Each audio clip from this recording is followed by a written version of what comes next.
Hey guys, welcome to the Liberal Hivemind, a channel solely focused on exposing the abundant hypocrisy of the left. You guys remember that speech from little CCP Mark Carney from not so long ago? The one where he essentially declared that the relationship between Canada and the US is, quote, over? The old relationship we had with the United States, based on deepening integration of our economies and tight security and military cooperations, is over. Our relationship is over. This guy ran a cynical campaign based purely on appeals to Trump derangement syndrome, and considering the fact that Canada doesn't have a free media, a free press, well, unfortunately it actually worked. But now the question is the agenda working? Because what they were running on was that Donald Trump's the bad guy, they want to distance themselves from Trump because he's creating all kinds of damage. They want to go their own way, forming new relationships with the European Union and likely China. Of course, no surprise there, considering Canada's basically a CCP colony at this point. But anyways, Canada decided to go on its own. And well, let's just say they're not off to a stellar start. As Donald Trump's got the American economy roaring like you can't even imagine, the news is coming in for Canada, and what they're expecting is, let's just say a little different. Upwards of 7% unemployment and headed straight to a recession. At least that's what the banks are saying. Things aren't looking so hot, and this is exactly what I said since the start. Canada, after a decade of socialist sabotage, was in no position to stand up to anyone, and especially not to sabotage their relationship with the United States, but obviously the political angle was just too much to ignore, and now I guess it's FAFO season. But before we get into any of it, this video is actually brought to you guys by a sponsor, so let's play that clip. This video is brought to you guys by American Hartford Gold. Donald Trump is back in the White House, and America is on track to make the biggest economic revival in history. The economy is likely to surge, investment is pouring in, and confidence is returning. And in times like these, it's important to invest properly, and that, my friends, is where American Hartford Gold steps in. Because as we all know, one of the best ways to protect your wealth is by investing in precious metals, that's gold and silver. And friends, American Hartford Gold is simply the best in the business when it comes to protecting you from economic downturns. They have 5-star ratings across the board with an A+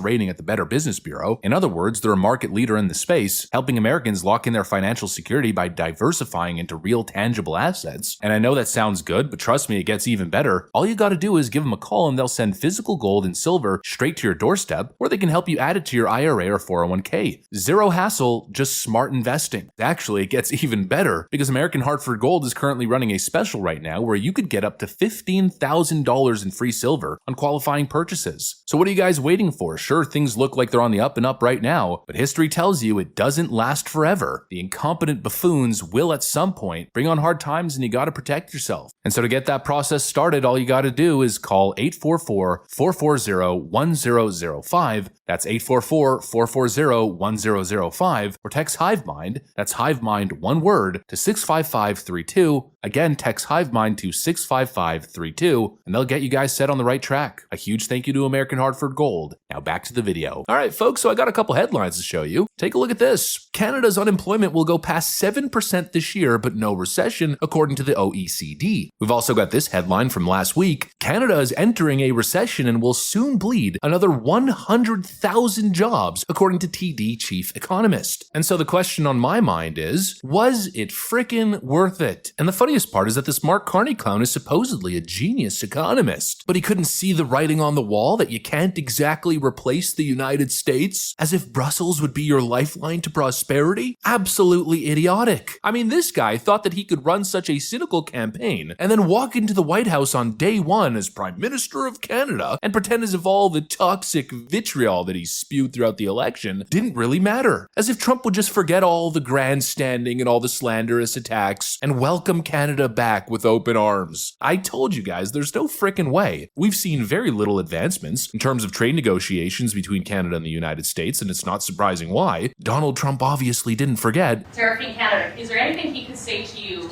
in the course of your meetings with him today that would get you to lift tariffs on Canada? No. Why not? Just the way it is. You know, if you think about it, Canada should be at the top of the list, just like the United Kingdom was. If relations were good, there'd be a trade deal at least in paper by now. There'd be something on the desk to negotiate, but it seems like we've got nothing. All the chest pounding, all the globalist pandering, and now Canada seems to be left in the absolute gutter, staring down the barrel of a recession, massive unemployment, and no frickin' deal in sight. Their arrogance and their anti-American rhetoric, this culture that they've created, has backfired spectacularly. And it's what I warned of since the start. I mean, Canada's at the bottom of the OECD growth tables. It's frankly humiliating considering there's only 40 million people on this massive landmass that's absolutely rich with natural resources. They're a shell of their former selves. So much damage has been done to their economy, and they had the opportunity to be part of something great, but instead, they absolutely shot themselves in the foot. And right now what's going on has me thinking to that Trump quote from months ago, where he said that he'd actually rather see Mark Carney win than the fake conservative establishment. The Liberal Party is going to win now in the next election, most likely. And they were down and out. Isn't that going to make them more hostile to us and possibly I'd rather deal with a liberal than a for conservative. China closer to Canada, and that would really put us in a bind. The conservative that's running is stupidly no friend of mine. I don't know him, but he said negative things. So when he says negative things, I couldn't care less. I think it's easier to deal actually with a liberal. And now I think it's clear why. Because Mark Carney, Justin Trudeau, the Canadian Liberals, they're weak. They've weakened the country. They've weakened industry. And they have absolutely no leverage, no negotiating power. And now I think Donald Trump's probably got him exactly where he wants him. I mean, how's Canada gonna negotiate when the economy is falling apart? US markets are surging like never before. Employment maintains at historic lows. The energy spigot's been turned back on. Investments pouring in. The markets are about to fly. And Canada's now headed into a recession, or at least being threatened by one. They've got absolutely no leverage whatsoever. You can't exactly make demands when you're desperate and dependent. And it's going to become increasingly harder and harder and harder to sell that to the Canadian people when people start to pay attention and catch on to what's really going on. Although, to be honest, considering how the Canadian electorate voted in the last election, I'm not exactly sure if they're paying attention. Although, to be a little bit fair for regular people, it's kind of hard to stay informed when your country doesn't have a free press and everything you're engaging with is state propaganda. But basically, it seems as though Canada is in the process of decimating itself. They had one job, reality check. Realize exactly who you are and where you are. A flailing nation that's experienced little to no growth over the past 8 to 9 years has basically faked the growth by importing millions of migrants and pretending as if the GDP was going up. Meanwhile, GDP per capita is again the lowest in the Western world. Realize who your friends are, and that what Donald Trump was asking for was a little bit of cooperation and negotiation, but instead they chose telling Donald Trump to go F himself, essentially, and aligning themselves with the European communists, the people who want to shut down speech, control, and regulate the economy from a central arm of power. Canadian interest lies in American interest. That is the truth. Donald Trump makes these jokes, 51st state, yada yada. Well, why is it funny? It's funny because it's true. What I'd like to see, Canada become our 51st state. We give them protection, military protection.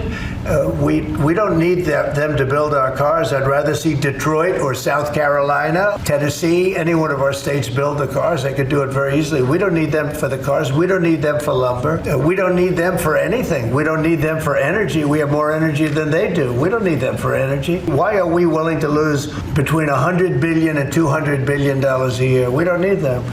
As a state, it's much different. And there are no tariffs. So I'd love to see that, but some people say that would be a long shot. If people wanted to play the game right, it would be 100% certain that they'd become a state. But a lot of people don't like to play the game because they don't have a threshold of pain.